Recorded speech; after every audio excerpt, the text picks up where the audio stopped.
ধন্যবাদ যে আমাদের অতি সম্প্রতি যে ঘূর্ণিঝড় আমাদের রেমাল এটা আঘাত আনলো। এর ফলে এর প্রভাবে বরগুনায় আপনারা দেখেছেন যে আমাদের যথেষ্ট ক্ষয়ক্ষতি কিন্তু হয়েছে।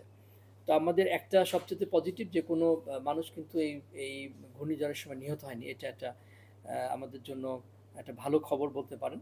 আমরা চেষ্টা করেছিলাম জেলা প্রশাসনের পক্ষ থেকে আমাদের সকল উপজেলা প্রশাসনের মাধ্যমে যাতে এই যারা বিশেষ করে বেড়িবাঁধের বাইরে যারা ঝুঁকিপূর্ণ জায়গায় অবস্থান করছিল ঘূর্ণিঝড়ের আগ মুহূর্তে তাদেরকে কিন্তু আমরা নিকটতম আশ্রয় কেন্দ্রে আনতে সক্ষম হয়েছিলাম।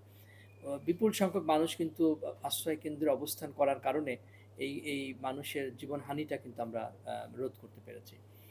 পাশাপাশি আমাদের যে ৪২টা ইউনিয়ন এই ৪২টা ইউনিয়নই কিন্তু কম বেশি ক্ষতিগ্রস্ত হয়েছে। এ পর্যন্ত আমরা প্রায় ৩১৩টি গ্রাম যেটা আমরা প্রাথমিক যে তথ্য আমরা পেয়েছি তাতে দেখেছি যে বিভিন্নভাবে তারা ক্ষতির শিকার হচ্ছে, হয়তো পানিবন্দী হচ্ছে, পানি প্লাবিত হচ্ছে। তো সার্বিকভাবে আমরা দুর্যোগ যখন যারা আশ্রয় নিয়েছিল তাদেরকে কিন্তু আমরা তাদের যে আশ্রয় কেন্দ্রে থাকার সময় তাদের শুকনো খাবার সহ আমাদের রান্না করা খাবার পানীয় এবং অন্যান্য ব্যবস্থা কিন্তু আমরা করেছি এবং যার ফলে কিন্তু আশ্রয় কেন্দ্রে মানুষ ছিল এবং তারা হয়তো আশা করি ফিরে যাবে আজকে, যেহেতু আবহাওয়াটা গতকালকেও একটু বিরূপ ছিল, আজকে ভালো হচ্ছে। তো সার্বিক মিলে আমাদের তারা ফিরে যাওয়ার পরে যে তাদের যে ত্রাণ এবং পুনর্বাসনের কার্যক্রমের জন্য আমরা ব্যবস্থা গ্রহণ করছি।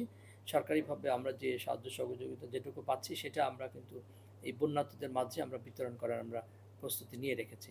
আমরা আমাদের উপজেলা নির্বাহী অফিসারগণ উপজেলা পর্যায়ে তাদের এই যে ক্ষতিগ্রস্ত মানুষের পাশে দাঁড়িয়েছে। আমাদের যারা এনজিও প্রতিনিধি আছেন, আমাদের সুশীল সমাজের প্রতিনিধি, জনপ্রতিনিধি, রাজনৈতিক নেতৃবৃন্দ এবং সকলেই কিন্তু দুর্যোগ মোকাবেলায় কিন্তু তারা মাঠে আছেন, বিভিন্নভাবে কাজ করছেন। আশা করব সকলে মিলে কিন্তু আমরা এই দুর্যোগটা আমরা ভালোভাবে মোকাবেলা করতে চাই, যাতে আমরা দুর্গত মানুষের পাশে থেকে তাদেরকে আমরা সাহায্য করতে পারি।